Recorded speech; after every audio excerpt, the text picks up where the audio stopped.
Hey guys, what's up? I actually had a message planned for today that I'll still do it, but it's going by the wayside for right now. I was just given something else to speak on. I was on Twitter and somebody said something real silly. So I kind of responded.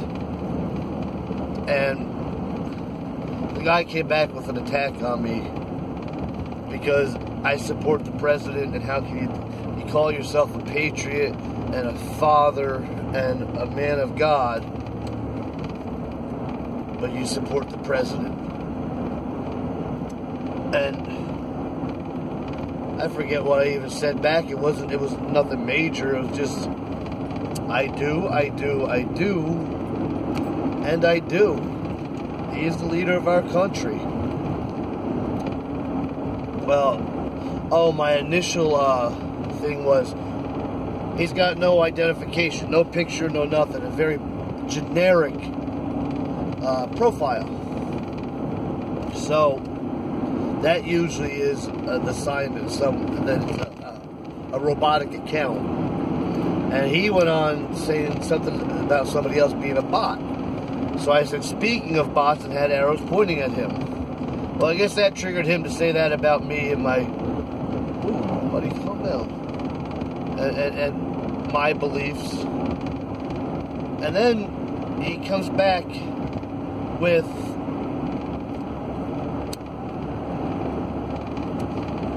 I just saw the message at first. Said, speaking of felons with guns. I kind of knew where he was going, so I clicked on the link he had there, and it was a link to the news article of my original arrest. And my response to him was this. That was 16 years ago. I have grown since then. I do not hide from, I said my life is an open book. I do not hide from my past, so you cannot hurt me with that. And then I actually went on to say, thank you very much, because my past is the cornerstone of my ministry and motivational speaking. So really, you've done me a favor here, because I lost this article. And I did. I was being actually honest there. I said, so thank you very much. Now, that might have been a little sarcastic. Maybe a little. But my point is here, whereas some people may feel or judge me by my past, it is that past that pretty much is a testimony to God, because of the fact that it wasn't until I stopped and actually listened and paid attention to the Word of God that I really started making real changes. I made some changes along the way. You know, obviously I wasn't getting high anymore. I wasn't doing drugs.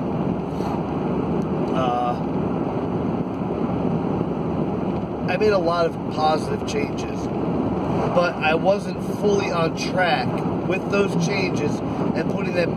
It's one thing to change, you know, but it's a whole other thing to change and put those changes to work. It's like if a bulb is burnt out in your house, it's one thing to pull that out and put a new bulb in, but if you never turn it on, it's just as useless as the burnt out bulb. It wasn't until I actually started studying the Word of God, listening to Him, paying attention, and yes, I said listening to Him. I know Joy Behar would think that means I have a mental illness, but no, it means I have a spiritual communication with the God of my creation. Ooh, that sounded good. I like that. Hopefully you guys remember that. Anyway, on top of that, this was all actually started to be about, because then he turned it around to me and my stance on Second Amendment rights. Well, once again, it's that past that gives me the power to speak, because A, I wasn't always a felon. So one time, I had Second Amendment rights just like everybody else.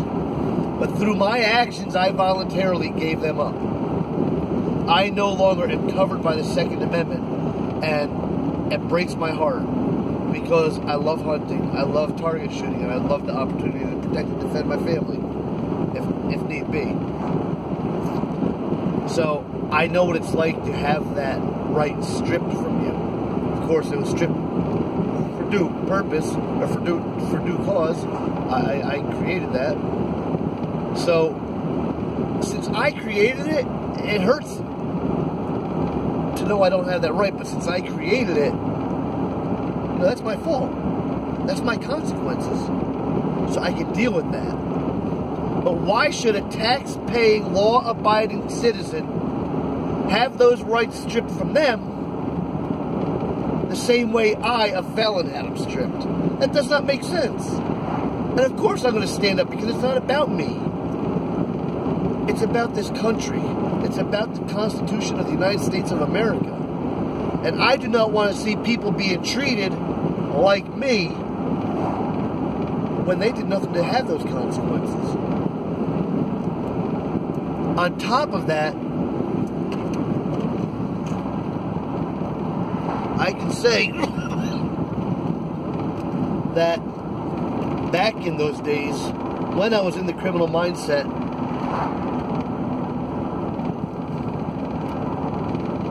I did not listen. Okay, a little bit of a history on me. I wasn't just going out crazy, doing stuff. Yes, I was fueled by drugs and alcohol, but still, no excuse. I knew right from wrong. And nobody forced me to do the drugs, nobody forced me to have the alcohol. So it's no excuse. My crimes were all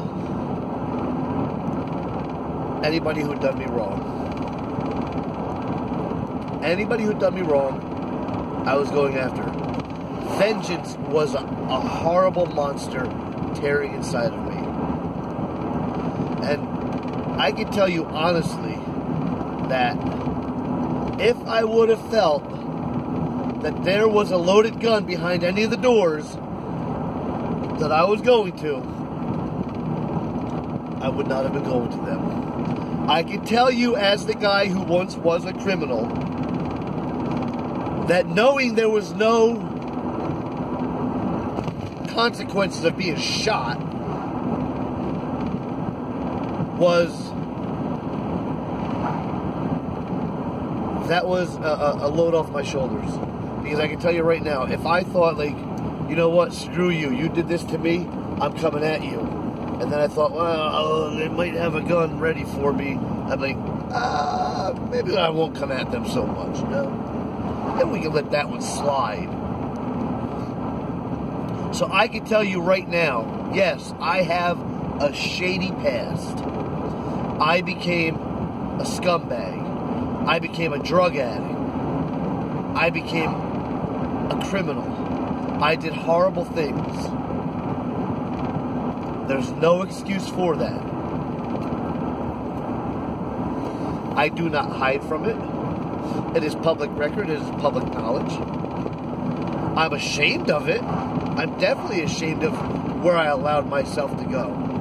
I'm ashamed of who I allowed myself to be. But, and I'm going to share this, when I upload this to YouTube, I'm going to share this to this guy's messages to me.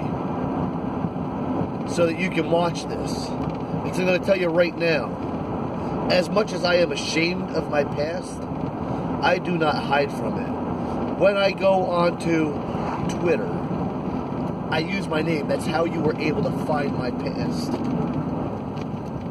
I use my name. I use my picture. Because I do not hide from my past. I am not like you. I do not put up a fake name and no picture. I'm not afraid of my past. I'm ashamed of it. But from that past has grown a new man. And if you think because I got in trouble in the past that I have no right to speak now, you're right out of your mind. because it is that past that gives me every right to stand up. Every right to stand up for all my friends, all my families, all my fellow American citizens, whom people like you are trying to strip rights away from and treat them like me, the man I used to be. They're not like me. They're responsible with their firearms. They're not running out there committing crimes with theirs. Why should they be treated like me? My rights were under the Second Amendment were taken away because of my actions. My actions, not theirs. They didn't do it. So why should they suffer like me when they are not like me? It is that I am fighting against. Because when you say strip the guns, strip to this, strip to that, you are treating them like the common criminal I used to be. And that's disgusting. There are so many great men and women across this country that have their concealed carry permits, that have lockers full of guns. Oh, I don't need all of them. It doesn't matter if they need all of them or not. They have the right to have them, and they keep them in a responsible way. They put them in storage lockers with trigger guards and clips kept separate. It doesn't matter if your opinion says they don't need them. Your opinion doesn't matter in this. Go with facts, and the facts are that they have the right to have them. And who are you to stand up and say another American doesn't fit under a certain right? I took my rights away. So you can say that about me all day. You're right, I cannot own a firearm. The only solace I have right now is that eventually I will be able to hunt again with a bow. And that's fine. I appreciate that. I accept that. Because you know what? In the past I was a dumbass. But these people have not been dumbasses. And people like you want to go and strip their rights away. Because you won't take responsibility for the true problem in our society. Which you are a part of that true problem. You're feeding into it because you're blaming the gun. And when you blame the gun, you justify the shooter. That's exactly what you do. You are justifying that shooter because the gun didn't do it. The person did. The person with a mental illness. So I'm going to load this up to YouTube now, and then I'll share it to this character's Twitter. So you can go ahead and talk about my past all you want. Brother, that's what made me who I am. And it was those years of incarceration that broke me out of my shell to where I did not speak. Now, you ain't shutting me up. You're not shutting me up. I know damn well I'm right. You know how I know I'm right? Because our forefathers wrote it down. That's how I know I'm right.